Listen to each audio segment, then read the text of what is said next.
O que eu recebo de caixinha de perguntas, no sentido, assim, pra mim, Caio, eu sou arquiteto, eu preciso aprender a vender?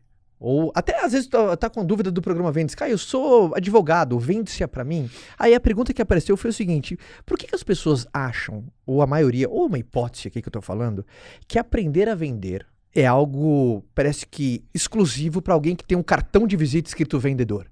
Você já percebeu isso, cara? Já. Você sente também na sua caixinha de perguntas quando você fala. Recebo essas mesmas perguntas. E eu fico meio que, cara, será que a galera ainda não entendeu, né? Porque eu do outro lado daqui, só existe uma profissão no mundo. Mas por que você acha que existe essa visão de aprender a vender? É aquela figura pra quem tem um cartão de visita que tá escrito embaixo, vendedor. Ou. Cultural, né? É um déficit muito grande cultural que nós temos no mundo, não é só no Brasil, não, tá?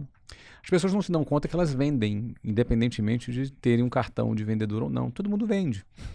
Não é? Você, quando é um designer e você vende o seu serviço para uma empresa, a empresa vai contratar ele vai negociar o salário dele, isso é vendas. Ele vendeu o serviço dele. Uhum. Ele vendeu a especialização dele para aquela empresa específica num determinado tempo para o qual foi contratado. Isso é venda. Você, quando vai buscar participar de um processo seletivo, é venda. Você precisa se vender para ser contratado. É verdade. Não é verdade? Você, quando trabalha numa determinada função, você precisa se vender para ser promovido.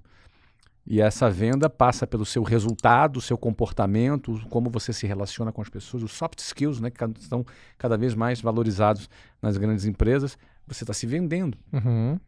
Vendas não é apenas uma atividade de um vendedor ou de um empreendedor. Quando você se torna um empreendedor, e aí não precisa ser alguém que tem um CNPJ de uma indústria, ou uma empresa, mas também um arquiteto. Um arquiteto vende, tem que vender os projetos dele, tem que vender a sua própria imagem, tem que vender o seu conceito. Não é? Ele tem que se vender para um determinado público, um determinado nicho. Isso não é aleatório.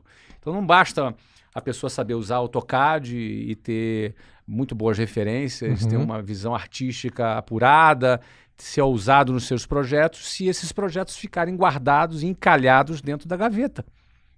Eles precisam ser vendidos, né? Então, aquele mito do produto bom se vende sozinho, que eu ouvi você falar e você bate muito nisso, não é verdade. Isso inclui o trabalho de um arquiteto, de um advogado, de um dentista, de um médico. Eu recebo direto esse tipo de pergunta. E eu, assim, como passa pela cabeça de alguém que ele não precisa aprender a vender? Todo mundo precisa aprender a vender. Se ele aprender a vender, ele vai ser um arquiteto melhor.